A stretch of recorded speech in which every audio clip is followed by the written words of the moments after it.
I had this appointment here in LA to write with this big shot one time, and I was all excited about it, but I was also afraid because I didn't have an idea, and all of us that are songwriters know what a terrifying dilemma that is to be in, to have a heavyweight appointment and just be completely dry. And you know, you're hoping that your partner's going to be the one that's going to come to your rescue. But I decided the thing to do is get up early and go to a place and get some coffee and just try to, you know, see if the muse will visit me in there. So I went to Denny's. It's down on the corner of Sunset and Gowers. Some of you might know where that is. I got to be honest with you. I mean, I'm an Alabama boy, and for me, some of the strangest things I've ever seen were in Hollywood. And when I go even further, the strangest things I've ever seen in Hollywood were in Denny's, because it's it's a 24-hour restaurant. So after the other places close down, that's when it kind of starts to look like the cantina scene from Star Wars, you know, with people. Yeah. So I was in there, you know, having a cup of coffee, and those of you that have been there may know it has a brick wall that comes up about 3 feet across the front of the store, and then there's plate glass windows, so that you can only see the top halves of people that are walking by on the sidewalk. And so I was just having coffee and watching people walk by, watching the top halves of people walk by at least. And eventually, from this side of my vision, I saw this guy that, you know, looked very down on his luck, probably a homeless person, and he was leaning against something, and I couldn't see what it was, and people were just walking by him. But finally, curiosity got the best of me, and I had to stand up so I could see over the wall. And he had a shopping cart that he had turned upside down, and he had what evidently was all of his earthly possessions bungeed on top of the shopping cart with the feet sticking straight up in the air, and he was grinding the cart down the sidewalk. And people were just walking past him like, oh, it's the third guy with an upside-down shopping cart I passed this morning, you know, which it may have been on Sunset Boulevard. And so finally, out of this side of my vision, I saw a guy coming, Mr. Businessman. He was probably I don't know, maybe a litigation lawyer or something. He just had that look, you know. And he looked like a troublemaker, and sure enough, he got up even with the homeless man, and I saw him confront the guy and start making hand motions, evidently telling him, dude, turn your cart over, you know. But the homeless man had his cart exactly the way that he wanted it, evidently, and so he started swinging at the businessman. And I'm looking around at everybody around me, and nobody, they're just like having their grand slam, like this is something that happens every morning, you know.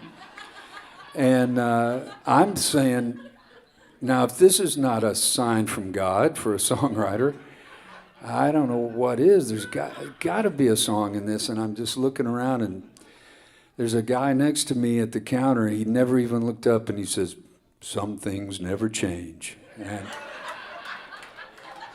I thought, I don't know what the hell that means, you know, but I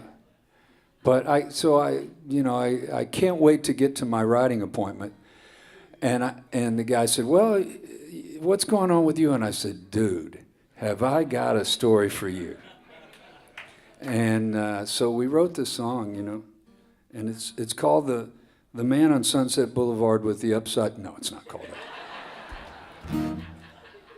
Actually, you know what? That thing became a lot of songs for me, that experience, because the more I processed it, the more I thought, you know what? I'm that guy, man, who is grinding my shopping cart upside down the sidewalk, everybody around me saying, you dumbass, you got your cart upside down. If you would flip it over, your life would be a whole lot easier, you know? But I'm saying, I got my cart the way I want it. Leave me alone, or I'll have to punch you, you know? And so I wrote this song with this friend of mine, Brad Chrysler, and we'd been writing on it for about 2 weeks, and it was really hard, and nothing happened. And at the end of it, I said, man, let's write a song called Some Things Never Change, and let's write it really fast and just let it spill. and see what happens. And that was the one that became a hit for Tim McGraw, and the other song that we'd worked on for a couple of weeks, I don't even remember what it was. So anyway, it all started right there at the Denny's, you know.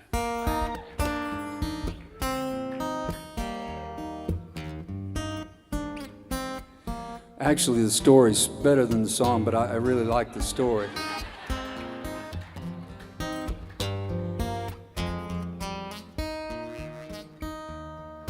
After all this time, I still miss you every day. This old world spins around, and I guess some things never change. Sometimes I go out, but it never feels the same. I still look for you. Oh, I guess some things never change. When I said I'd love you for eternity, I just never knew how true those words would be. But just an old love song, or just the mention of your name, my heart breaks in two again, 'cause I guess some things never change. Maybe someday someone else will set me free. Until then I'll live with your love's legacy, and I'll keep holding on, hoping you'll come back someday. You can rest assured, baby, some things never change. And girl, I'm still in love with you, and I guess some things never change. Oh,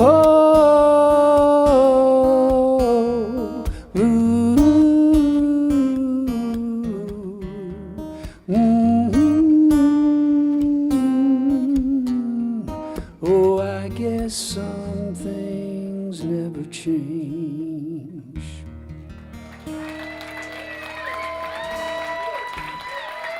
Thank you, Tim McGraw. Thank you, Denny's.